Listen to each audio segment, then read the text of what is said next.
And a lot of people are inefficient fat burners. So for me, blood glucose monitoring will educate people, like yogurts and bread. And first thing in the morning, we had what's called a cortisol awakening response. It's that rev over the first 60 to 90 minutes of our cortisol going up. And that cortisol going up should bring our blood glucose up. But the problem is a lot of people are having a lot of glucose first thing in the morning, and that's going to bring our cortisol down. So we have this seesaw all the time. So the blood glucose monitor educates people into what they put in their mouth, dictates the fuel they're going to be using, and also where this is going to be stored. We ultimately want to be efficient fat burners, and that's what a lot of people are going to the gym and looking to put on muscle mass and to burn body fat. But if they're constantly spiking insulin is a storage hormone. If you're looking to release body fat, your message to the body shouldn't be to store.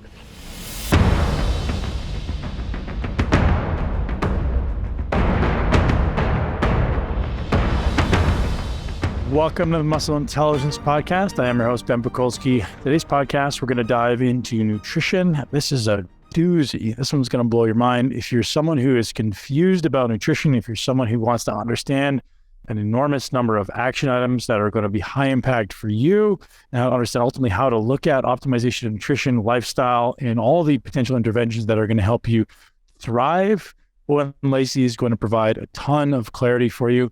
Eoin is the owner and creator of the Irish Strength Institute. He has helped numerous athletes win Olympic gold medals. Truly a powerhouse of information. Nothing short of brilliant is Eoin. He joins me today to discuss everything there is to understand about high performance nutrition. He spends a lot of time diving into the lifestyle optimization and interventions ultimately that it's going to require to fix your body, heal your body, thrive in whatever your objective is in life. Really, really blessed to have this conversation with Eoin. I feel truly blessed. Every day I get to record these podcasts, but this one is truly remarkable. I know you guys are going to love it. Today's podcast is brought to you by our friends over at Bioptimizers. Eoin actually mentions how much he loves and appreciates Bioptimizers products. Bioptimizers has been sponsoring the podcast for over 3 years now, consistently providing the highest quality products to you and our listeners and me and my family. And Eoin specifically recommends that we jump on to Mag Breakthrough. It's a 7 magnesium blend that ultimately absorbs in different rates and affects different tissues in the body. So why do I want to take 7 different types of magnesium? Well, they all have different ability to absorb. Some of them absorb really well. They absorb at different rates. Some of them are chelated to different amino acids, and that means they actually affect different tissues in the body in different ways. Some affect the nervous system, some affect the GI tract, some affect the muscular system, and all the other tissues in the body. And some of them will absorb better in certain people than others. So taking a magnesium of 7 different sources is an incredibly good idea, and you'll notice a difference. If you're someone who eats a lot of protein, you need more magnesium. If you're stressed, you need more magnesium. If your digestion is in any way limited, or your metabolism is in any way limited, you're not producing enough energy, magnesium is a really good supplement. If you're stressed, if you feel like you maybe have a little anxiety, magnesium is one of the 5 essential supplements that I suggest everyone take. You can get hooked up today with that and so much more. If you go to magbreakthrough.com/muscle intelligence, and their digestive suite, which is hydrochloric acid, enzymes, which is the product Mass Lime that I love, and P3M, all actually mentioned by Eoin today in the podcast, and all mentioned by me all the time. Head to magbreakthrough.com/muscle intelligence, or just use the code muscle10 when you go to Bioptimizers to get hooked up with 10% off your entire order. Head over there now. Don't miss this offer. And right after you listen to this podcast with our amazing friend, Eoin Lacey from the Irish Strength Institute. First, welcome, man. Super great to finally connect. I know we kind of crossed paths here and there. Great to finally have you on, man. I'm a big fan of what you do, and you're a very, very bright man in the nutrition space. And there's a lot of people in the nutrition space who are parroting what other people are saying. They're just regurgitating it. And you're one of those people who's really working at the tip of the spear, man. So I really appreciate you making the time. No problem. It's a pleasure to have an invite. Although I am a little bit insulted that Dr. John Connor was on before me. So I'm never going to live that down. But it's okay, because he gets a hard time with his name being John Connor. But look, it is what it is. It's a pleasure to be here. Hopefully I can give some value to your listeners. Yeah, John was phenomenal. I know he works with you there at the Irish Strength Institute. And I think that was just a scheduling thing. I mean, you guys are both phenomenal. I appreciate that. But hopefully I better do better than John did, for sure. I haven't got red hair, but I'm still Irish. So if the guys can't understand me on Spotify, you can slow me down. You can't un-Irish me, but you can definitely slow me down. We're going to have to use, we always joke, we're going to have to use the subtitles with you, right? That's okay. That's okay. I'm just teasing. Cool, man. Well, dude, I appreciate you. I'm a fan of performance. I often say the thing that interests me most in life is the people that begin where everyone else ends. So the average athlete, they push really hard, then they stop. And then there's that one guy or that one girl, they keep going and they're willing to test the boundaries, and they're willing to test the barriers of their mind and the barriers of their body and the outskirts, and really just like push the levels of human performance. And you're working with those people, and I find that really interesting. And I'm curious, your approach. I'm curious what that looks like when a high level athlete, high performance athlete comes into you and says, "Hey, and I want to go hard. I want to go far. I want to lift the best. I want to fight the best. I want to compete the best. I want to win an Olympic medal." And you're steering the ship. And I don't know if you're doing the programming as well or just the nutrition. I'd love to have you share that. And just want to kind of dissect what that starts to look like. People who are ready to extract that additional 1% from everything they're doing. When it comes to high performance, for me, it could be high performance for the Olympic level athlete. I consult a lot to wrestlers in Azerbaijan, and as you can imagine, my Azerbaijani isn't that good. So when you're coaching an athlete, the key thing is to find out what they're currently doing. Because a lot of guys don't have a structure, guys or girls, they don't have a structure. They're always looking for the next best thing, where sometimes it could be obstructive sleep apnea for a guy, or it could be low testosterone, it could be a vitamin D deficiency. So my initial approach is, one, I get them in the room. I always prefer one-to-ones in person if I can, but that's not always the way it can be. And we do a thorough investigation. So we break down their training routine. We break down how the heart rate is impacted in that training routine. We look at their nutrition. We look at their supplementation. We go through their medical history. For me, I'm a huge fan of functional medicine, and unfortunately, functional medicine, I think, is it's a bit of a grey area. Functional medicine for me is a patient-centered approach to the management of health and performance. So when you come to me, if you've got kids at home, you've got a wife, you've got a job that requires you to go through time zones, so I have to see all those stressors. I have to see in every situation, I want to find an opportunity. And what is the opportunity? Is it light therapy? Is it intravenous vitamin therapy? Is it just hitting your macros or getting you counting your calories? So my approach is based off where that athlete currently is. But I've never had an athlete come in that was ticking all the boxes. So for example, I'm like people's dirty little secret. They may be playing a professional sport and have a coach and have a nutritionist, but they're still coming to me for their blood work. They're still coming to me for their Genova diagnostic analysis of their nutritional intake or their amino acids. I'm going to recommend people to maybe take a fish oil or glycine or magnesium. I'm doing that off actual labs showing me that they needed that. Because most athletes are taking supplements with no blood work to support that.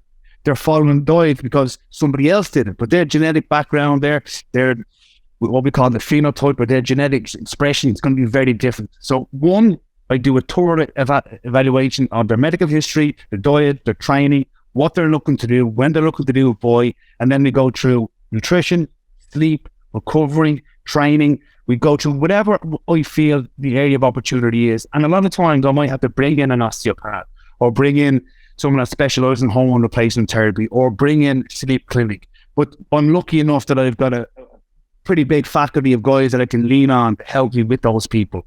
But for me, it's not, one of the things I don't particularly love is people saying, I'm going to hack myself to health. You can't, there's no shortcut. There's fundamental things that guys need to do. And I want to make sure they're there. So one thing I love to do, I'm a big fan of blood glucose and monitoring devices on the arm. And why I like that is, if you can remember Tom and Jerry, the cartoon back in the day, a little devil and an angel on the shoulder. We all know what we should do. To be honest with you, everybody knows what they should do. It's following the plan. It's having that accountability. So having a blood glucose and monitoring somebody shows them what their metabolism is doing with the food they're consuming, the amount they're consuming, the time they're consuming it with, when they're training. So it gets them to buy in a little bit more. So it's like having a coach on their shoulder for the 2 weeks that your voice is on. But I use that blood glucose monitoring as a step into the nutrition, as a way to obviously retrain these habits, to change behaviors. Because unfortunately, a lot of people, they're good in certain things, but the consistency with sleep routine, the consistency with training, the consistency with their recovery. Like people tell me their training programs, and I'm like, where's your recovery? Oh, that's my off day. An off day is not a recovery day. When they go to the gym, they're sweaty, they're getting a pump on, but there's no structure, there's no periodization, there's no strength core rotation. There's no balance within the program. So for me, it's about throwing eyes over what they're doing and see how we can put together what I call a personalized performance plan. So if you're going to get a physio treatment, I'll tell you what you need to drink, what you need to take before and after. The guys, I was getting emails off massage therapists because they'd fly with these rugby teams and soccer teams to venues. And I'm like, are you getting a massage on the plane? They're like, no. Well, why aren't you? You're on the plane for 7 hours going to the States. Why isn't your massage therapist there to get a massage? When you land, have you got a routine of what you're consuming when you land to get over the time zone? No. So for me, it's about giving them the plan. And athletes are phenomenal. Athletes will do whatever you tell them to do once they have a plan and they get a result from it. Executives are a little bit different. They want you to do everything for them. They're a little bit different. So for me, long way about saying it is, I assess where they currently are, I see where they want to go to, and I will look for the lowest hanging fruit, the big red flag in the window. That could be sleep, that could be non-celiac gluten sensitivity, that could be food allergies, that could be low testosterone, that could be thyroid problems, it could be digestive issues. And I pinpoint there, and I go in with the biggest thing I think is going to have the biggest impact, and I build on from there. Let's come back to the CGM, the continuous glucose monitor. And for anyone who hasn't done that, and a listener, it's a monitor you wear on your arm that's going to kind of gauge your blood glucose levels at a minute to minute rate, like real time. And so I listened to your talk on metabolic flexibility and how you use a CGM. And I'd love to have you explain, do you draw a direct correlation between someone's metabolic flexibility and where their blood glucose lives? So if their blood glucose stays kind of consistently low, do we draw the assumption then that they are metabolically flexible, or is that more like looking at patterns in how their body recovers after glucose consumption? Could you just like talk us through one? Maybe you could explain the concept that I know you're kind of a fan of metabolic flexibility, and then how the CGM directly correlates to that. So what happens is, so you can imagine metabolic flexibility is like you had a hybrid car. So if you've got a hybrid car, a Nissan Prius or whatever car it may be, is at certain speeds, the car will be in electric mode. And when it goes past a certain speed, it will go into petrol mode. Us as humans, we can obviously use protein as a form of energy, but it's not the preferred form. A preferred form of fat or sugar in the present. So when you consume a meal that has X amount of carbohydrate in it, the body should be able to absorb the carbohydrates needed, store it as glycogen in the liver or in the muscle, and then it should be able to go back to burning fat. Some people that are metabolically inflexible don't have the ability to go from a fat burning, like me, who are sitting here, hopefully burning fat as our main fuel source, to then go and doing a movement or the training in the gym, which will again bring our blood glucose up. Or if we've had a meal, the body's going to try to bring down that blood glucose and store it. And insulin is our primary hormone for bringing down our glucose and storing it, helping it in the body. And a lot of people are inefficient fat burners. So for me, blood glucose monitoring will educate people, like yogurts and bread. And first thing in the morning, we had what's called a cortisol awakening response. It's that rev over the first 60 to 90 minutes of our cortisol going up. And that cortisol going up should bring our blood glucose up. But the problem is a lot of people are having a lot of glucose first thing in the morning, and that's going to bring our cortisol down. So we have this seesaw all the time. So the blood glucose monitor educates people into what they put in their milk, dictates the fuel they're going to be using, and also where this is going to be stored. We ultimately want to be efficient fat burners, and that's what a lot of people are going to the gym and looking to put on muscle mass and to burn body fat. But if they're constantly spiking insulin is a storage hormone. If you're looking to release body fat, your message to the body shouldn't be to store. And everybody's carbohydrate tolerance is very different. Their movement, their muscle mass, their insulin sensitivity. But for me, a lot of people are coming in and they need, I like to think of it as a health sat nav. When you're in a car, if I'm driving anywhere in Dublin or in the States, I need to know two things from my sat nav. One, my current location, and two, my destination. And it's never a straight line. We all know this, Ben. It's not a straight line from A to B, but the blood glucose will get you back on track.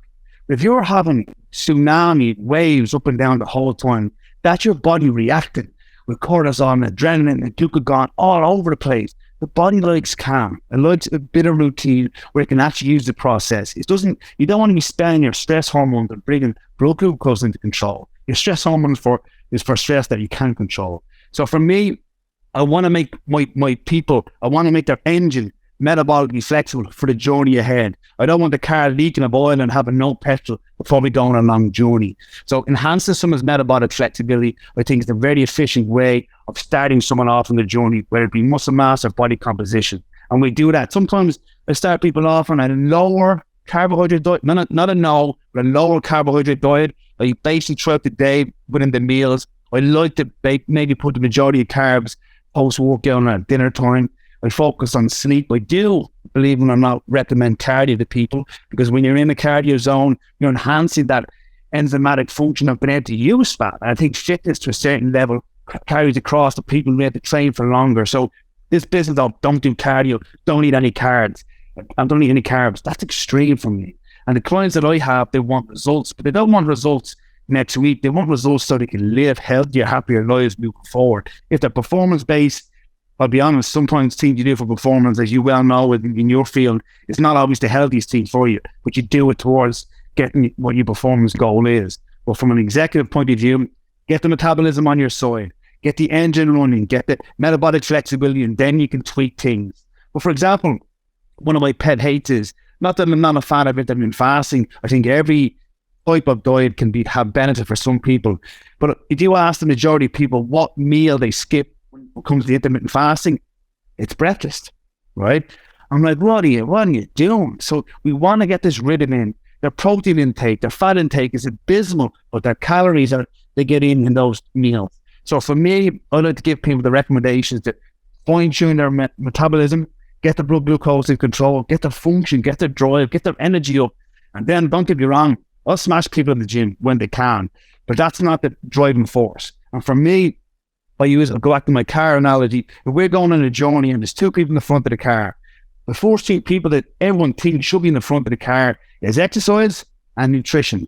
And in my opinion, in the back seat, there's sleep issues, there's dehydration issues, and there's stress issues. Sometimes in order to be able to go on a journey, maybe you need a little bit of recovery, you need a bit of mobility, you need a bit of fitness.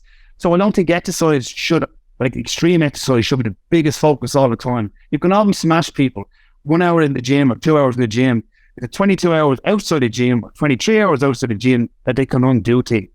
So for me, that metabolic flexibility just gets the engine running, and it helps me when I start to add in things down the line, progress people moving forward.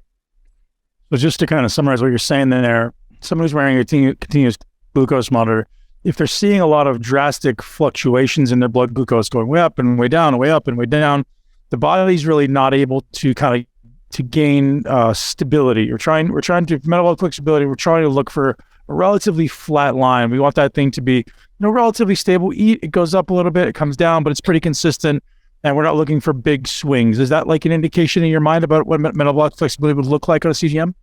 Yeah, so what I'm looking for, it depends on the person, between about 4 to 4.5 up to around 6 is where I'm looking for. What I also want is, I want fasting blood glucose first thing in the morning. I want that below 5 for the majority of my clients, below 5. That's constantly verging too high. I know you guys use different measurements. I think it's 80 or something. Same as us in Canada, yep. Okay, right. So what I'm looking for is, one, I want a low fasted blood glucose in the morning. Now, blood glucose will go up when you train. And that's completely normal. It will go up when you've had carbs. But when it comes back down in control again. But I want this back in control. I don't want plummets down, plummets back up again. And if people are doing intermittent fasting and they're dropping down to 3 or dropping down to 2.5, that's when it causes a lot of hormonal stress inside the body. We have enough stress going on. Blood glucose shouldn't be another one that we put on ourselves, because we're making that decision. What you put in your mouth is your decision. So for me, I want an average between about 4 and 6. I want it low in the morning. And when people do go up and down, I want them to know why. So normally what I would do when someone comes in, I put it on them and I say, for 1 week, for 1 whole week, do what you normally do. You know yourself, Ben, when someone gives you a diet, they've given you the best diet they've ever had that week. So when you give someone a blood glucose, let them eat what they want. And I have a rule. They basically send me a picture first thing in the morning when they get up, and then they take a picture of the blood glucose, take a picture of the meal, take the blood glucose again, so I can sort of see what's happening. And it will go up over about 20, 40 and 60 minutes post-meal. But what I'm looking for them to see is, look at what you're doing to yourself. Having that bagel or having that pasta salad when you didn't train, you didn't need it, caused your blood sugar just to go up for the whole day. And that's the reason. So when people can see what that food is actually doing to metabolism and doing to their biochemistry, it helps me then educate them the second week of how we're going to change it. So we dissect their first week and we see, okay, this is your trajectory of your bloods. These are your meals. Now can you see why we're going to do this? And once they're on board in the journey, early in my career, I was fascinated with telling people the mechanisms, the beta cells, the alpha cells. People don't care. They want to know what to do. So I don't educate people on the stuff until they want to know the answer. So I'm coaching them through it. So I say, okay, look, you had this yogurt, there was granola and Oreo bits in it. Look what that did to your glucose. Do you think that's going to optimize your... Okay, so they're getting on board with me. So I'm letting them answer the questions because they've lived their normal week. They've assessed their blood glucose. Then we sit down and dissected it. But I've let them tell me why it's gone off. Can you see why your sleep was terrible that day? And this is the thing. If people have really bad sleep, the next morning, a breakfast that would be ideal normally, their blood glucose is not responding the same way. And that's when we talk about phase 1 and phase 2 insulin response. We're telling people, if your enzymes aren't there to break food down, they're playing catch up. The body doesn't like to be reactive. It likes to be in place to respond to stuff. It likes to say, okay, I have insulin there. I'm going to start making some for later on, or I have enzymes there. But when you've had poor sleep and there's low levels of insulin in the body, or there's low enzymatic function, when you eat that food, the body becomes overwhelmed and it reacts differently. So that's when we talk about sleep. That's when we talk about hydration. That's when we talk about that excessive wine before they went to bed is derailing their health. And when we talk about, I've seen so many food diaries in my life. One of the things, breakfast, 100%, A+, lunch, A+, snack, brilliant, dinner, absolutely amazing. And this person isn't losing weight. And then I say to them, you're not having any snacks before you go to bed? Yes. This is mindless eating in front of the television, over consuming 500-600 calories they're not even aware of. But when they have the blood glucose monitor on, they become aware of these little snacks they have, or overeating, or whenever it may be. It makes them 100% accountable. That's a great way of getting into someone's life without following them around 24/7. So, which people don't like, something probably do. Yeah. So it sounds like the big levers that you've mentioned are obviously sleep, and then stress, and exercise is obviously an enormous lever on metabolic flexibility and insulin control. So those are your biggest levers. And order of consuming food can influence it as well. Is that like a summary of the biggest levers? Because I just want to summarize for the listener, like, hey, we're talking about optimizing for metabolic flexibility and glucose control, sleep, exercise, stress, and order of consumption of food. Are those your biggest levers? Yeah, so if you were to put all your meals down, for me, I like to have the majority of my carbs after workout and at dinner time. So I spread it out that way. If you consume protein at the first part of the meal and some of your vegetables and not your starchy carbs, that will also bring it down. And also one thing that is very, very, very impactful that people don't realize, eating with somebody, eating in a slow manner. I have this thing where I say 5, 10, 50, and 20. 5 diaphragmatic belly breaths, 10 seconds, put your knife and fork down, make sure your meal lasts at least 15 minutes, and then go for a 20-minute walk after your meal. Has massive impact on your blood sugar. I cannot stress that enough. A 20-minute walk with a friend after a meal, it can do, because the GLU4 activation really helps you to bring down that postprandial glucose spike. But again, you shouldn't be having too much carbs. But 5 belly breaths get you that parasympathetic, gets that diaphragm moving, get the vagus nerve activated. 10 seconds, knife and fork down, chew your food. 15 minutes at least for that meal, off your phone, ideally engaging with a partner, a child, whatever it may be, a friend, and then a 20-minute walk will have huge impact. And I challenge anybody, just have a normal meal like you would have with the glucose on, follow those 4 steps, and it will have a profound impact on your blood glucose management. That's incredibly valuable. That's I actually use a lot of those things. I don't use the 10 seconds to put your fork down. I like that one. I'm going to leverage that one for sure. And I love the idea of eating in the social environment. Certainly people eat so mindlessly, right? It's just like, and especially in a busy world or as athletes, sometimes we're eating for function. It's like, I got to throw this meal back because I got stuff to do. And we just throw it back. And the rate that you're consuming things, same like the rate you consume caffeine, can significantly impact the spike and then the drop of, the response. 100%. Yep. And for me, it's about giving people advice they can follow easily. They don't need to understand phase insulin responses or metabolic flexibility. Follow these steps. And most people are only consuming 3 meals, 4 meals a day. That's only 60 minutes or 45 minutes to devote to food. Particularly, I've got kids at home, a big spectrum of children at home. So for me, I like to be able to sit down with them and engage their day and what's going on. It's the only time I get to catch up with them. So I think it's important to be in the moment and eating food with people, not just for the sake of it, can really impact your physiology. I love it. So someone walks into your world, they are almost always going to start with blood testing, urine analysis, functional medicine testing. Is there specific labs you like to do, or is it just like we're going to do as much as we possibly can, including genetics, or what's your preference? Well, it depends. If an athlete coming to me, a lot of times when athletes come, they'll come with some stand-up blood chemistry. For me, I would probably go towards, they've changed the name. It was a Nutrival, and now it's a Metabolic from Genova Diagnostics. I run that test quite a lot. Do a lot of Dutch testing, and I do a lot of allergy testing with ALA tests. They're really good validated allergy tests. But when an athlete comes, I may go down the line of genetic testing or polymorphism testing if they've got a lot of other tests done. If they haven't, I'll just do the metabolomics, possibly the Dutch test, possibly an allergy test. However, a lot of people just throw tests down people's throats straight away. A good standard blood chemistry, Ben, can tell you so much what's going on. A good thyroid test, a good testosterone test, a good, broad spectrum and red blood analysis and white blood analysis can tell you a lot what's going on. And one of the things I see with these guys and girls coming in, they're anemic. They're iron, they're ferritin, they're B12. The major issue, if you're anemic, your chances of actually burning fat are massively compromised because we need oxygen in our body for better oxidation and fat loss to take place. So my specialized testing would be for guys, high-end guys, Olympic athletes, and for executives that they check in every 3 months or 6 months with me and we reevaluate the nutritional markers. But I don't force test on people's throat. I say, look, we need further investigations. Things aren't changing the way they need to. We have to look at this.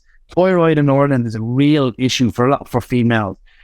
Digestion issues are big, like intrinsic factor antibodies and dysbiosis and gallbladder removal is really common in Ireland. And women won't get resolution unless they get those tests done to find out if that is an issue. Hormone optimization is obviously a huge topic, and I'd like to hear like your perspective on someone comes into you and you see some hormone dysregulation. So is it this type of thing where you automatically kick in and go, hey, let's bring in the endocrinologist and let's do some hormone replacement, or do you obviously look at the labs you look at, functional medicine testing, and so let's optimize the big elephant in the room. Like what do we look at to optimize the big flag, and then fix the basic physiology first, assuming the hormones will rebound from that?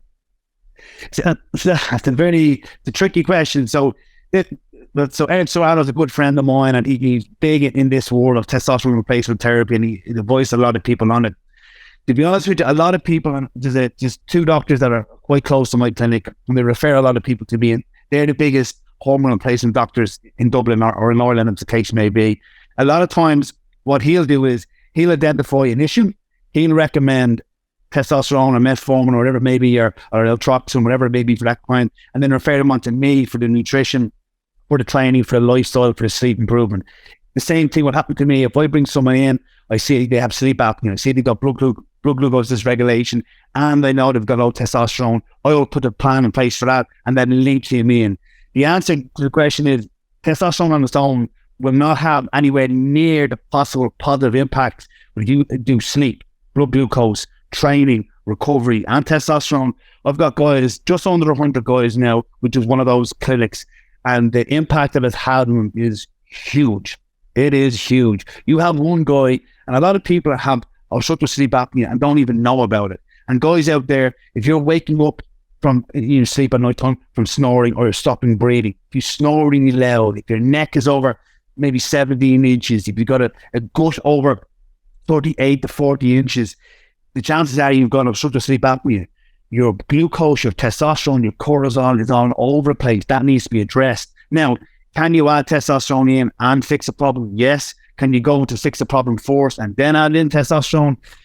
It's a chicken and egg situation. This is the thing. If you agree to do the plan, I think you should do the whole plan. If you want to add in some hormone replacement therapy at the start and then work on other things, that is one approach. And some people are a little bit hesitant to do stuff like that. I've got guys coming up to me then doing their testosterone in the single figures. And this is the thing, and I know your listeners are a little bit different, but when it comes to, in Ireland, a lot of guys come in, and the biggest thing, the problem that I see is they're depressed. Their mental health is fragile, their resilience, they're overwhelmed with work, they're excessively working really hard, they've got multiple businesses and thousands of employees, and they're burnt out. Now, yes, their testosterone is low, but the reason how it's presenting for that person is they've got no drive for anything, not just sex, but no drive to engage with people. They have low drive with their kids, with their partner, that nothing gives them enjoyment. They have a huge deal, a huge contract, down to the next thing. So for me, testosterone can have impacts on those other things rather than just erections and muscle mass. So if it is an issue that I definitely think intervening earlier is better than later. Percentage of people you're working with that come into your world have gut health issues. Seems like it's just massively prevalent. I'm not sure if it's as prevalent in Ireland right now as it is in North America, but the number of people that seem to present with some semblance of either just ridiculously elevated inflammatory numbers or, some type of GI distress seems to be growing by the year. I'm curious if you experienced that, and then what you're doing with that. So for me, when I'll be honest, I have more men and women. If you ask a woman about their bowel movement, too, they won't answer. You ask a man, he'll overshare, he'll show you pictures, he'll give you an article. But for females, really, I've only ever probably had 4 or 5 women that haven't had some digestive issue ongoing. I had one lady came to ask her how regular she did the bathroom. She said, "Oh, I'm very regular, every Wednesday." That's not regular. But if you can, Dr. Brian Walsh, great friend of mine, he's a great thing. If you can fart on request, if you get super urges to go to the bathroom, if you've got bloating, particularly around the navel where you look like you're pregnant, if your stool comes out like a glass of water or a brick, you've got something going on. There's a problem going on there, and it has to be addressed because, again, up to 70% of our immune system is located around our gut, which makes perfect sense. It's like you go to Canada or America, there's going to be airport police and customs because you don't want people into that country that you don't want in. I say to people all the time, we used to do seminars, we talk about gut health, and I ask people to know, hands up here who's got a leaky gut, and I use that word leaky gut for a reason, and nobody put up their hand. I said, if your gut wasn't leaky, you wouldn't absorb anything. So it's selective gut permeability is what we want. We don't want huge gaps in our gut. We want to have that villi. We want that interested paracellular and a transcellular nutrients to come in. But so many women have low stomach acid, poor enzymatic function, poor gallbladder function, dysbiosis, which for people out there is we have more bad bacteria than good bacteria. But some simple things, apple cider vinegar, slowing the meals down, rotating the protein that they consume on a regular basis, throwing in probiotics, in my opinion, it can help, but I'd rather weed the garden, get the dirt out in the garden, get the soil going, and then add in the probiotics. Probiotics can have an impact, but I think they need to be placed on the plan strategically later down the line. But if digestion is compromised, you're not going to be absorbing the nutrients that you're eating. And one of the things I ask women, if I gave them a steak and held it in their hand, would it make them sick? Would they steer away from food because it sits in their belly? If food is sitting in their belly, if they feel bloated, it could be low stomach acid, we can test for that. It could be gallbladder issues, we can test for that. It could be dysbiosis, we can test for that. And sometimes I don't test. I just rotate the food, maybe add in some enzymes. There's a good company now, Biooptimizers. They're really good. Mass enzymes product they've used, really good. So for me, sponsor the show. Did it sponsor the show? Look at that. Yeah, really good actually. I love their mag. The mag is pretty good too. So for me, digestion, if that is an issue, that's one of my low-hanging fruit. So if a lady comes in or a guy comes in and that's the issue, I'm going to go for that. For men, I think it's maybe more sleep or more low testosterone. But for women, that's digestion. Because you've heard of this IBS diagnosis. IBS is basically a bullshit diagnosis. You're constipated, you got diarrhea, you got a mixed type. What's the solution? What's the answer? What do I do? Do I eliminate saline food? Do I rebuild the gut? Do I repair the gut lining? Do I do a gut test? Do I have celiac? There's a really good lab company called Cyrex Labs, and they do a lot of good testing when it comes to gluten sensitivity. But there's people that have gluten issues that are not celiac. So there's a very big continuum that goes on there. There's a great presentation on YouTube if your listeners are interested by Alessio Fasano. And what he talks about is what happens in the gut doesn't stay in the gut. It's not like Vegas. So when humans consume gluten, we all what's called a separation of our gut lining. We all do it. So for you, Ben, you might have a big separation, or might have an even bigger one, and someone might have a smaller gap. But gluten causes every human's gut to separate. So you have what's called the junction adhesion, oculus. These are the proteins that separate. The tight junctions will open in the presence of gluten. Every human does it. Some people open a little bit, some people open a bit more, some people open even more. So gluten, although that's not an immune reaction, that's just a chemical reaction that happens in the body. So people consuming gluten that have dysbiosis or low bile in their body or low hydrochloric acid or enzymatic function, it's just a vicious cycle all the time. So the removal of gluten will help that junction grows. It doesn't need to be out all the time. That person doesn't have an issue with it. But for me, food you put in your mouth has to bring something to the table. Has to bring some nutrients. Has to bring some energy. Sometimes it can just be a bit of fun with the kids and ice cream. I get that. But if it's a staple and it's causing your health to deteriorate on a long term, it needs to go. You said something there that I want to highlight that's really important. And I've never actually thought of this, but it made an alarm go off in my brain. You said if there's someone out there who looks at a food or, maybe they have an aversion to a food, that could be some type of indication that maybe their body is dysfunctional around that food. So maybe it's the absence of acid or the absence of bile acids. Talk to me about that a little bit, because I don't think that's a very common thing that people would know. Yeah, so one of the questions I ask people is there any food you particularly like or particularly, doesn't agree with you? A lot of people, like women, they eat a steak and it sits in their belly for a long time. If that's the situation, maybe they haven't broken it down correctly, chewed enough. Maybe it's low stomach acid. Maybe it's intrinsic factor issues. But inherently, the body knows what it gravitates towards. Now, on the flip side, it's what's called gluteomorphins. And gluteomorphins where people actually crave gluten. So they don't do well on gluten, they actually crave it. That's a really interesting topic. But I don't want to go off on one. But the question is, some people will have a certain reaction to food and they just don't like it. And I would never ask them to eat a food that they didn't like, because chemically they may be reacting to that. Maybe it's an MSG intolerance, it could be a lactose intolerance, it could be whatever it may be. But I always ask people, what do they crave and what food doesn't agree with them? Because that can highlight quite a lot of stuff. It really can. People should be know if a food agrees with them or not. Talk to me about that, what you just said. So here's an interesting fact. My son and I took a trip to Paris. My son loves croissants.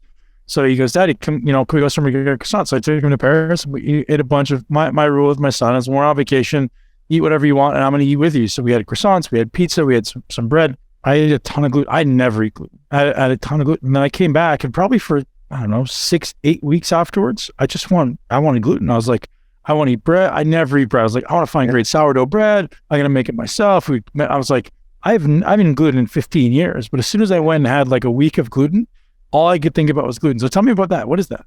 So gluteomorphins is where people actually get a high from eating food that causes a reaction in their body. And how mad is that? Gluteomorphins, where people get like an opioid effect from eating foods that they know they shouldn't. Chemically, it's so crazy. And it can be similar when it comes to dairy, but there's more research from Dr. Giovanni when it comes to gluteomorphins. Yeah, really interesting. Fascinating. Yeah, and so is there other foods, or is it specifically just gluten? Gluten and dairy, that's it? They've isolated gluten and dairy that they get a key trigger. It's not the same as getting a sugar fix with the nucleus accumbens. It's really different reactions to the body. But people actually crave foods that are not doing well inside their body, where the body having distress from it, they cause them to crave those foods. Super interesting. Yeah. I wonder so here's an interesting thing about me is I can take or leave coffee. I don't need to drink it every day. I don't feel like I need it, but I do find as though I like crave it, and I can skip it. And I'm like, I don't feel like it energizes me, but I wonder if I'm getting the same response, because I have a very strong belief that I'm allergic or intolerant to coffee. But I feel like I get that same type of pull because I get some type of sensation in my body. It could be the dopamine from coffee, or it could be some type of gluteomorphins. That's interesting, man. That's a really, really powerful lesson for people to learn is, paying attention to how you actually feel when you eat foods. I don't think I've ever had anybody on to talk about that. Obviously, at some level, you're like, does it feel good or does it feel bad? But not as an indication of like, oh, maybe this is something that your body isn't digesting well because there's something wrong. Yeah, and this is the thing. Sometimes it can be like It could definitely be a knowledge, could be an intolerance, as people say with MSG and so on. But some people, their body just doesn't react well to certain food. And there's a lot of good solid research on HRV and heart rate going elevated after a meal that the body doesn't respond well to. It could be the combination. So if you look up like Dr. Karazian, he's got some phenomenal information online. And again, he works closely with Cyrex Labs. But this is the thing where people are reacting to, let's say they react to cheese. Cheese doesn't do well with them. Tomato sauce, they don't do well with the polyphenols in tomato sauce. But on a pizza, they have no reaction. Like, what on earth is going on? They have cheese, they don't do well with. Tomato sauce, they don't do well, but combine it on a pizza and they're not having the same reaction. It's the combination of the proteins together that tend not to cause a spike in the immune system. So really interesting. And there's another thing called cross reactivity, where you see, okay, me and John. So John is an Irish coach and I'm an Irish coach. And let's say I'm gluten and John is dairy. If the immune system is reacting to gluten and all of a sudden it sees somebody over there that looked a little bit like the gluten protein, it can cross react to that other Irish guy. So people are reacting to dairy, but they don't actually have a dairy issue. They have a gluten issue, but they have an irritated immune system that identifies another sequence of proteins that are similar because it's another Irish guy, and then it causes that inflammation. So it's that cross-reactivity or molecular mimicry that goes on in the body. It's fascinating stuff. It really is. Damn those Irish guys, man. They're always causing trouble. They are, definitely. So is there any general guidelines you could throw out to the audience, who maybe isn't able or willing to do the lab testing on Cyrex and see what's going on in their abdominal, like anything in general, like, hey, do this, don't do this for optimizing gut health? Yeah, definitely. So one of the things I like with your consumer food, fish is very easy to digest. If I said to you, mince meat, in order that everyone thinks mince meat is beef, you can mince any meat, you can mince turkey, lamb, whatever it is.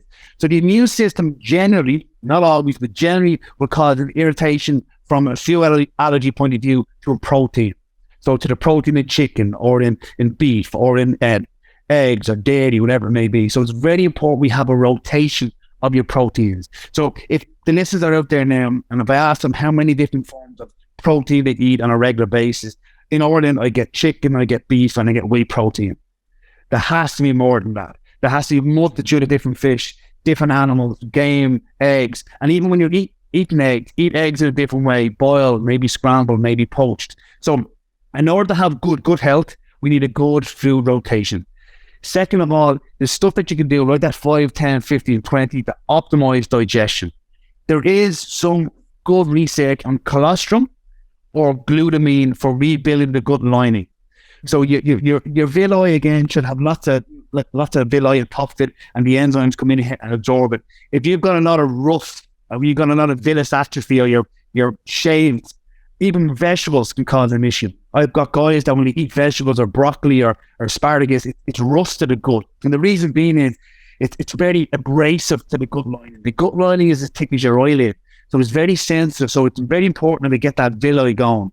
The benefit is those enterocytes, those cells in our gut lining, they turn over every 4 to 7 days. So we just remove some foods, support with colostrum or possibly glutamine, the new cells come up, have nice villi, and then we can possibly start to reintroduce those vegetables again. Well, vegetables for some people, I mean fibrous, cellulose, like celery, like broccoli, like kale, like asparagus, can be very rough to the gut lining. So rotate the food, mix up the vegetables, possibly look into the enzymes. I find them very impactful because what they do is, if you can imagine, Marge Simpson's pearl necklace, big pearl necklace, loads of pearls in it. When you consume a food in a pearl necklace. And the job of the body with hydrochloric acid, with the enzymes, is to chop that pearl necklace down into individual pearls. And those pearls can then be absorbed in our body. The problem is, by the time it gets into our small intestine, a lot of people haven't broken it down. It's a macromolecule. It's 4 or 5 pearls together. And that can cause inflammation to the body. That can cause leaky gut. That can cause an immune response. But having enzymes, chewing your food, rotating your protein, adding in your enzymes will help those pearls be absorbed and actually get the nutrients on the food. Rotate the protein that you consume. Maybe use some minced meat. Be careful of your vegetables. Glutamine, colostrum, lactoferrin can also be very good. And also I put in some probiotics at the end once people have done that. And that can be very, very helpful for people. rotate the food, add enzymes in, look into glutamine. Thanks, Owen. That's super helpful. So one of the things that I've been fascinated with, I work with guys over 40, so I get a couple of guys who are coming in with cardiac issues. I've been doing a lot of research on the optimal diet for the cardiac, for long-term cardiac health. Some people say, hey man, you got to avoid saturated fat. Some people are really deep on, avoiding cholesterol, bring your cholesterol levels down. Any thoughts and insights around one, cholesterol, two, saturated fat, and its implication on one, cardiac health, and ultimately just the whole cholesterol conversation in general?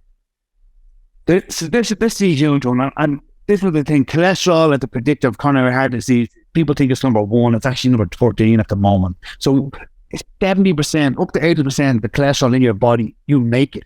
Your liver makes it. So why is the body making so much of this? And a very big, stimulator of cholesterol in the body is blood sugar dysregulation. So if your blood sugar is going up and down, that can really cause the body to make a lot of cholesterol. So for me, what I like to do is real food. Processed food in general has no place in people's diets. So and people say, oh, red meat is all the same. Red meat is not all the same. It's good quality, hormone-free, antibiotics-free, and organic as much as you can. But for me, I've never had an issue with people. I say to them, okay, talk to your doctor. Let's do 3 months of a controlled, not a low carb controlled diet with real meat, with real egg, real fish, with fish oil in there. I don't necessarily load them up with saturated fat, but as Dr. Serrano says, you'll never on earth see a protein without a fat. They're always together. So you get those two together. So I go for real food. I definitely add in fish oil. I definitely add in vitamin D and magnesium. And in 3 months' time, we get the bloods done, and the cholesterol is always down. But there's inflammatory markers going on in people's bodies. Just because the fire brigade is at the fire doesn't mean the fire brigade caused the fire. So cholesterol gets a bad rap. Cholesterol carries hormones around our body. Cholesterol makes up our testosterone, our estrogen, our cortisol. We need it. But this, having it in a certain, parameter isn't the be all and end all. Blood pressure, your calcium score, resting heart rate, sleep, blood sugar. These are other things that can be more impactful. So I like to look at everything, but not consuming cholesterol in food. Cholesterol in food has very little impact on cholesterol in our bloodstream, serum cholesterol. Supporting liver, control the blood sugar, add in certain nutrients, and that cholesterol will come down. And some people genetically have higher levels of cholesterol anyway. So there's a few things you said there I'd love to unpack. So you brought up calcium score, and I don't know if that's an area that you focus on, but you mentioned it, so I thought it's worth bringing it up. So that's a big thing, right? And some people say it's got no correlation with heart attacks. I've heard recently in some recent research that it's actually not very low level correlation with heart attacks. The thing that's more correlated with heart attacks is actually parasympathetic tone. So I'm curious if you have any insights there into, why that, I'm sure you know why it starts to happen, but I'm curious if there's any thoughts around, hey, what should we be doing? What should we be doing to avoid it? Can we reverse it? Any insights there? Yeah, so I have a few cardiologists that I work with. And all I'll do is generally when I send them off and they say, okay, this guy has got an elevated calcium score. We're looking to improve his cardiac function. Well, first of all, we do blood pressure testing. Getting someone's blood pressure under control, getting someone's cardiovascular health in check will massively improve the longevity. And if you check anybody's calcium score, they're going to have calcium. People are out with it at different times and might have high levels of cholesterol. But it's not one factor that causes everything. It's the whole picture. So for me, it's blood pressure, it's resting heart rate, it's body composition, even this is visceral adipose tissue. I don't know why people aren't addressing this. If you have an excessive level of visceral adipose tissue, that is a major issue when it comes to cardiovascular health. So stuff like that, I tend to more focus on. However, in Ireland, and I think it's in most countries, people are focused on calcium scores, they're focused on cholesterol, and they want to get it down as low as they can and not focus on the things that are going to keep them healthy and have quality of life later down the line. They're too easy for beta blockers, they're too easy for statins over here particularly, and then they have their own implications then on health. Everyone just wants to take a pill, right? Nobody wants to do the work. So talk to me about losing visceral fat, because is that different from losing subcutaneous fat? Because I've actually heard some interesting theories and stories around they could be mechanistically different as far as how to lose this. Is it just hey, you got to drop body fat and visceral fat will go? Or do you have some specific strategies on how to drop the visceral fat? Yeah, so this is the thing. As you know, I worked with Charles Bolden for years. We used to teach this course, biosector modulation. The same thing that I would say stand up, and same thing that don't necessarily stand up when it comes to research. However, I think it's important for your listeners to know that adipocytes are actually hormonally active tissue. So your fat cells actually, they're hormonally active. Now, what can happen is we make quite a lot of cortisol in our body, but we make a second hormone called cortisol. So, for example, you have dollars over there, I've got euros over here. In my body can only use euro. However, if I had somewhere where I could take my dollars and change it back into euro, fat tissue is one of those. So visceral adipose tissue has the enzymatic function to convert cortisone back to cortisol. So there's a bidirectional pathway. So when people are under a lot of stress, they're going to keep the Bureau de Change open because that's going to change that hormone back into keeping you alive. And whether people believe it or not, your body has one function, and that's to keep you alive today. It doesn't care about your 18-inch or 20-inch arms when you're 70 or whatever. It wants to keep you alive now. So I see people all the time. And I was laughing at, I was chatting with a client recently, and the bum is gone. Like the glutes are one of the biggest muscles in the body. When you have high levels of cortisol for a long period of time, cortisol is a glucocorticoid. We're bringing blood sugar back up again. But it does it mainly by breaking down fat, but also muscle tissue. So if you see a guy at a bar with a big fat belly, no triceps, no glutes, he's breaking his own body down to keep him alive from all the stress, from the alcohol, from the poor sleep. So when someone has a lot of visceral adipose tissue, my first question is, what life is he or she living to have that body fat deposition? What stress is going on that I can change? Is it alcohol? Is it blood sugar? Is it sleep? And when I can find out what the trigger is, that's when it will come down. But you need to identify what that is. And for men, we call that the apple or the android body fat deposition. For a woman, they tend to have more of a pear shape, or in research, kind of gynoid fat deposition. They don't have the same visceral adiposity. They tend not to have it in the center of the body. Women can have it, but it's more common in men. They don't have the cavity as much as men have to put that fat on. But obviously, when we go morbidly obese, it's a little bit different. So visceral adipose tissue, one, what's triggering it and what's sustaining it? Is it blood sugar? Is it alcohol? Is it sleep? But the body's going to keep that there because that tissue is helping that body survive in that homeostasis. It's converting that cortisone back to cortisol to help that person manage the stress. One of the areas that interest of mine in metabolism is, there's a lot of people talking about the alkaline acid diet. And, I think we probably know by this point that your food isn't influencing your pH at all. But talk to me a little bit about the influence of, do you believe, or what do you know about some foods being acidic, some foods being alkaline, and those foods ultimately influencing the body's performance in some way, even if it isn't directly influencing pH? I'm curious if you have any insights on that, because when it comes to research in the heart, I've actually heard some people like, you need to eat more alkaline foods. I was like, well, we know it's not influencing the pH of the blood, but what is it influencing? Yes, and this is the topic that I've spoken to many physicians about, and Dr. Serrano being one, Dr. Brian Watts being another. Alkalizing food has little to very little, if any, impact on the alkalinity of your blood. Your breath work, your stress, exercise is very acidic to the body. So for me, I don't think it has the biggest crossover that people used to think that it has. So for me, I don't think it has a huge crossover at all. Electrolytes, hydration, breath work, these are things that I look for to alkalize the body. And this is the thing, the body needs to be a certain acidity at certain levels. For example, your stomach, it should be a pH of 1 to 3. The older you get, the longer it takes that pH to come back into an acidic nature. So higher frequency meals for older people isn't actually that recommended. For younger people, they can have multiple meals and the acidity of the stomach comes back to where it needs to be. Once you're over 40 or 45 or 50, it takes longer and longer for that acidity to come down. If that acidity isn't where it needs to be, food isn't going to be broken down correctly.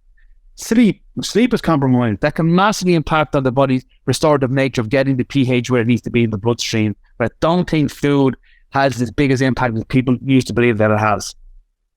Yeah, I agree. And so I was thinking about, I've been researching a little bit about mental stress being one of the biggest influences on acidity, people becoming more acidic, and therefore obviously exercise stress is another significant influence. And yeah, I'm curious what, so breath work is a lever, sleep is a lever, but food, as you say, is probably a very small influence on actually where the body sits as far as pH. Yeah, no, I say that, but just I'm talking good quality food. If people are eating shitty McDonald's and takeaway, I definitely believe that deep fried food and, fried food and baths can definitely have, an acidic impact on the blood. But I'm talking real quality food is not going to change things too much.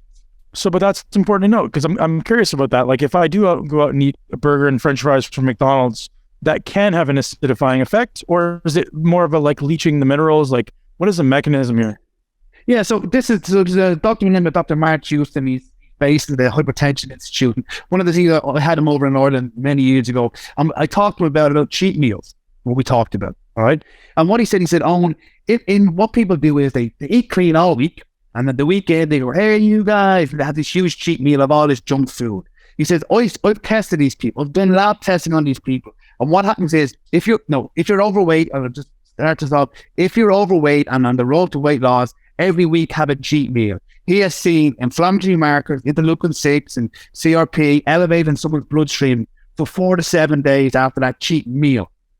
Now, what happens is after 4 to 7 days, that person has the other cheat meal, and then it rolls on. So the inflammatory markers in the body, I'm not saying that it's an alkalinity of the blood. I'm saying he showed that if he was testing people after the cheat meal, if they're overweight and they've got a lot of inflammation in the body, that they have inflammation markers elevated above normal for 4 to 7 days, and then 7 days happens, they have a cheat meal again, it rolls on. So for me, cheat meals are meals that are outside of the diet. I don't even like to call them cheat meals, but I like dietary breaks, whatever you want to call it. They should be at least 2 weeks for beginner people, and it should always be controlled.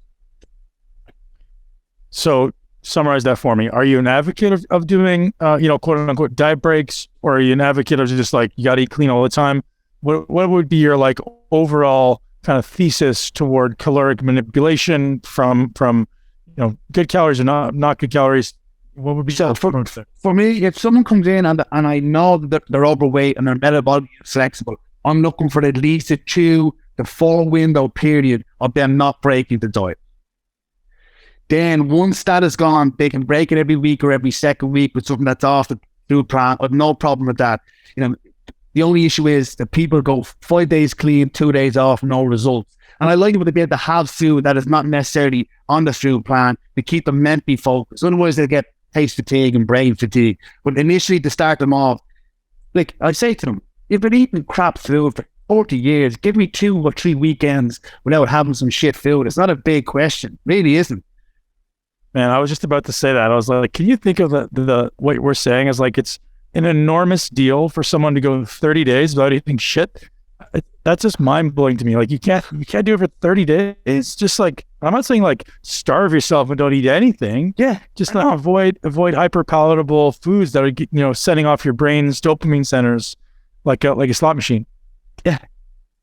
Yeah. So fascinating, man. All right. There's a lot to unpack there.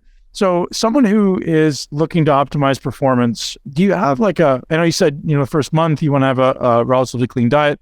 Do you have a certain macro or approach to setting up a diet? Somebody walks in, let's say I sign up as your client today and I say, oh, and like, where do macros start? Obviously, we talked about the lifestyle interventions. We talked about the hormone interventions and all those things. As far as setting up macros, where does that start for you? Where does your thought process go? Like say you're teaching my coaches or myself, hey man, here's how you should set up a diet. So first thing I do is I never recommend macros or calories unless I check what someone currently is. I see a lot of coaches sending out sample diet plans, 2,500 calories. These are the macro split I want you to be on without currently knowing where that person is.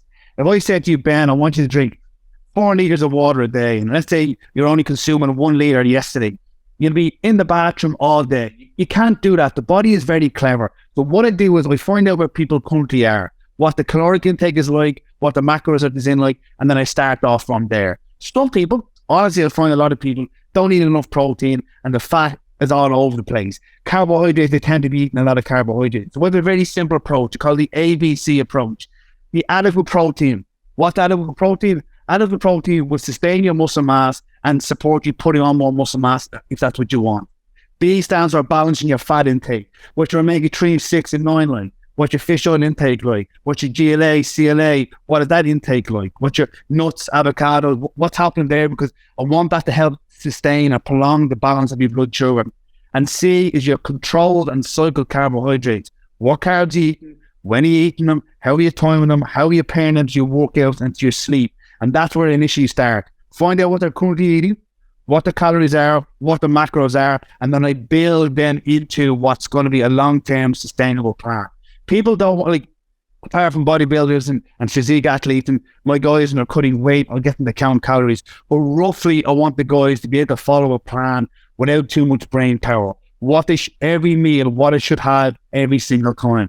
So for me, I start off simple and I get it more in-depth based on the person's goal. If it is weight cutting, it might be quite extreme. If it's someone that's dropping down a weight class, going up a weight class, could be quite extreme. But to get success, you need to find out where someone currently is and then bring them up gradually. And generally, depending on the person, 300 to 500 calories is my wave where I wave them up. And I generally focus on protein, fats first, and carb timing initially. Man, you do a brilliant job of simplifying things. Talk to me about the balancing of the fats. A lot of people demonize, including myself, sometimes demonize omega-6s because they're just so prevalent. I think they're over prevalent in the American diet. Talk to me about fats. How do you approach fats? I know you said you're a fan of fish oils, but what else would be a guideline to walk through fats? So GLA can be a very good fat. CLA can also be very good fat for helping do the fat burn. But fats, what happens is people will overload on fats. They're overloading omega-3s. You need a whole blend across. Particularly, I've got a young daughter at home, and I'll actually give her DHA as a supplement on its own. So I think a lot of people aren't addressing that. Fish oil with the cell membrane fluidity allows cells to speak to one another. So fish oil isn't blended. So I use Dr. Serrano's one, which is a blend of avocado oil, olive oil, and GLA, CLA, EPA, DHA. So I like a blend. Where do you get that? I don't know he had one. Where's that product? It's called Alpha Omega, is what he calls it. And Infinity Fitness use it. And what I used to do in the past, I go through a tub of maybe EPA, DHA with a certain concentration. Then I do a month of GLA, then a month of CLA. They're just complicated for people to rotate around it. But I like to give a mix all the time. And then I'll do the omega-3 index, or I'll do a metabolomics test with the actual fish oil assessment on it, or the omega index on it, to see where people are. But brain function, skin, in particular in Ireland, a lot of people have this loose skin on the back of the area. See that? Yeah. Yeah. So that hyperfollicular keratosis is really common in Ireland. That's a sign that someone may not necessarily absorb the omegas very well, may be low on vitamin D, and may not be able to use vitamin A correctly. Vitamin A in the body, and a lot of Irish people have what's called a BC01 gene that may not be able to use vitamin A very well in the body. You may need to supplement. It's fascinating. I didn't know that. There's a lot of people out there speaking about the high oxidation likelihood of omega-3s. Is that not something you're worried about? Obviously, worried about the quality of it, but yeah, I'm sure you've heard people kind of, go ahead. Yeah, so the quality and the purity has to be exceptional. So Nordic Naturals, they're one of the biggest companies that make a lot of fish oil. Fish oil should definitely be in a dark container. There should be some sort of stabilizing factor inside the capsule itself. It should be a dark capsule itself. I see people with see-through containers, see-through fish oil. That's rancid. Don't go near that. It should be in a dark container or a covered container, and the gel capsules should be dark. Also, one thing I found, some people will complain that fish oil repeats on them. A little trick that we do is we put the fish oil in the freezer. So when you take it, it's frozen and it doesn't dissolve till later down in the stomach or the small intestine, so people don't get that reflux on it. But fish oil is one of those things. Barbara Pasquale talks a lot about it. It's so advantageous for so many different people. And I think if people are training really hard, it's like WD-40, oil in your joints, for your hormones, for your connective tissue. I think it's fundamental. What are some of your biggest levers for optimizing inflammatory pathways? First off is sleep. When sleep is a problem, I say to people, imagine you woke up, I'm sure you don't drink, but if you ever woke up and you're hungover, everything is hard. Breathing is hard, brushing your teeth is hard, putting your socks on is hard. When sleep is an issue, the body cannot calm down. And we need inflammation. There's a lot of people jumping in ice buckets now, think it's going to help them. It may help some people, it may not help some people. And the gene in the body called COMT, catecholamine old metal transferase, COMT. And what it does is it breaks down catecholamines in the body. People that have this gene, they're more athletic, they tend to be bigger, muscular, they tend to be more, I was going to say controlled aggression, they tend to be more, driven, they're more dopamine, they're more focused. But the problem is with these people, they can be bored out more. So cold therapy for these people can sometimes cause too much stress for them and cause them to go over, Okay, I was sort of hitting there. I knew you get it. So So people need certain inflammation in the body, and it's good. Training causes inflammation, but we need the mechanism to bring that back down. Sleep, nutrition, breath work. For me, meditation, I know I laugh back in the day when I used to do meditation, and I just couldn't get a good hang of it. And then I started to use inner balance or heart mat, if you're familiar with that. Yep. And then I got the coherence. I use the calm app twice a day, every day. And for me, it centers me. It really does. I'm with kids and businesses. Not that I can relate to some of my executives, but I know when you're managing staff and you're managing different time zones, there's a lot going on. So having that, focusing twice a day where you don't quiet your brain down, you just have a bit of a recharge. It really helps people. So electrolytes, hydration, breath work, meditation can be very restorative to bring down the inflammation. But what I say to people is the best way of not being inflamed is not to do this to cause you to be inflamed in the first place. Rather than getting on the treadmill and burning 1,000 calories, don't eat the 1,000 calories in the first place. So see what's going on, why you've made these decisions, why are you inflamed? Are you overtrained? Are you not recovering? And again, as I've said, not training is not recovery. Is there Normatex? I've got a flotation tank in my clinic. We've got far-infrared saunas. We've got Normatex. We've got game readies. We do IV vitamin therapy. We use acupuncture. We do massage. We do whatever we need to do to help people recover, but it needs to be in a plan. If any client was to ask you to train them, they'll send you their training plan. But where that training plan is a recovery plan. Where's their saunas? Where's their massage? Where's their cupping? People only address these things when it's a problem. A friend of mine, he's got a big podcast studio, and the big thing that we go back and forth is if I can get across to one person that don't wait till the wheels fall off the car before you fix it. Right? My dad had a stroke many years ago now. My dad is 71. He had a stroke when he was 52. In the car, bang, done. He's still alive, but his existence isn't anywhere where it needs to be. He's blind in one eye, he drives part of his body, he can't dress himself. So life is so short. Don't wait till you have a heart attack, a stroke, whatever it is before you fix things. So people, if there's inflammation going on in the body, listen to your body. How am I feeling? What's my mood like? How am I engaging with people? And one of the things I say to people, like my son, he's 22, and I was a young dad, a very young dad. Now I've got a young daughter, she's 1, so I've got 4 kids. How I parent now is so different than how I parent back then. And I count myself lucky that I've learned what that bloody gobshite was when he was 20 trying to be a dad. He didn't know what he was doing.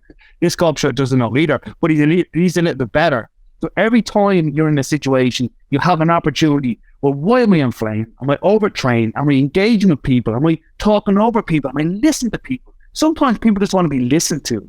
So as a coach, those guys out there, just listen to your clients. They will tell you what's wrong. But if you just keep moving your lips, you won't have that opportunity to listen to them. And then when someone asks you a question, when you answer a question someone's asked, they're going to remember that information. Just bombarding people with information that's non-relevant to them, they won't take it in. But one thing, don't wait till the body's broken down before you do something about it. So health, happiness, engagement, and we all do this to be able to live longer, to be with our kids, to walk our daughters up the aisle, to see our sons married, to see them happy. That's what we want. So, but you only get there by making decisions, the right decisions every day. My dad had a great quote. He says, you always know the right thing to do. Whether you choose to do it or not is up to you. I'm like, sure, that's quite a good one. I like that one. So people know what to eat. And one of my pet hates is people open the fridge and go, when am I going to have a breakfast? What? I've never seen a fridge go shopping. That food didn't magically appear inside that fridge. You need to shop for breakfast, lunch, and dinner. Guess what? It happened yesterday. It's going to happen again today. So be prepared. And the more you prepare for these things, the less reactive you are. Don't be oh, I forgot to take my supplements. Oh, I forgot to go train. Build a plan. Follow the plan. If it doesn't work, assess it at the end of the week. Modify it.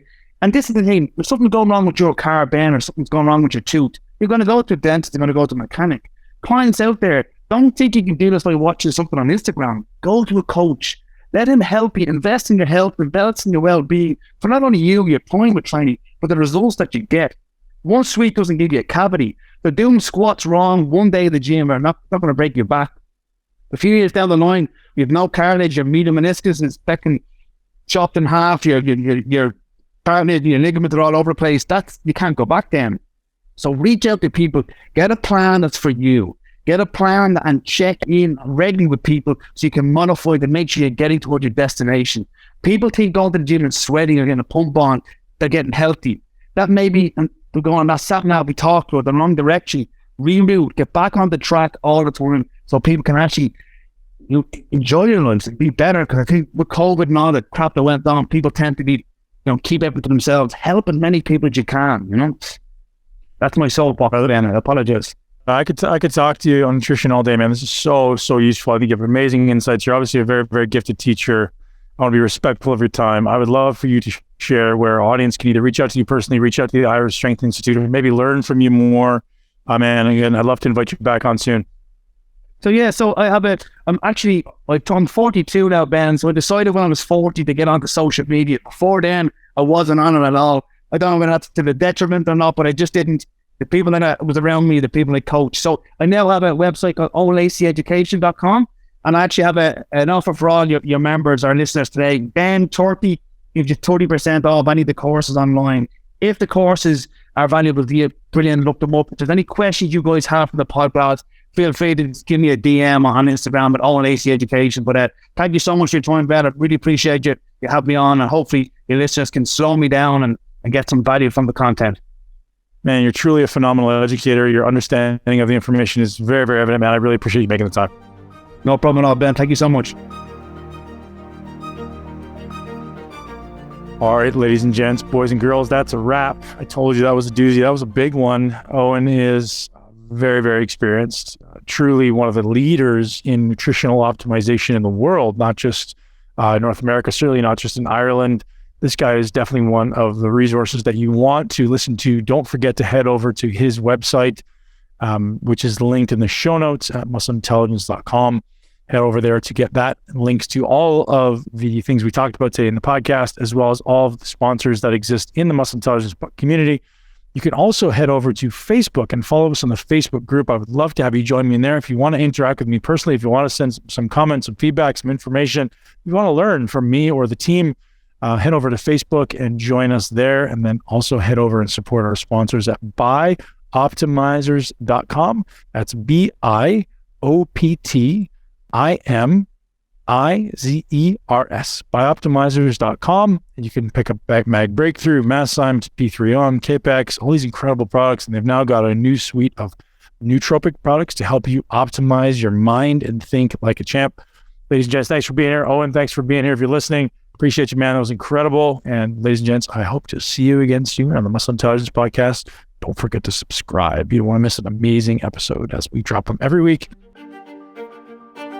Thank you so much for tuning into Muscle Intelligence. If you enjoyed today's episode, please be sure to share it with at least one person you know. And make sure you're subscribed so you never miss an episode. This podcast is for information purposes only. The statements and views on this podcast are not medical advice. This podcast, including Ben Pakulski and the producers, disclaim responsibility for any possible adverse effects from the use of information contained herein. Opinions of guests are their own, and this podcast does not endorse or accept responsibility for statements made by guests. This podcast does not make any representations or warranties about guest qualifications or credibility. This podcast may contain paid endorsements or advertisements for products or services. Individuals on this podcast may have a direct or indirect financial interest in products or services referred to herein. If you think you have a medical problem, consult a licensed physician.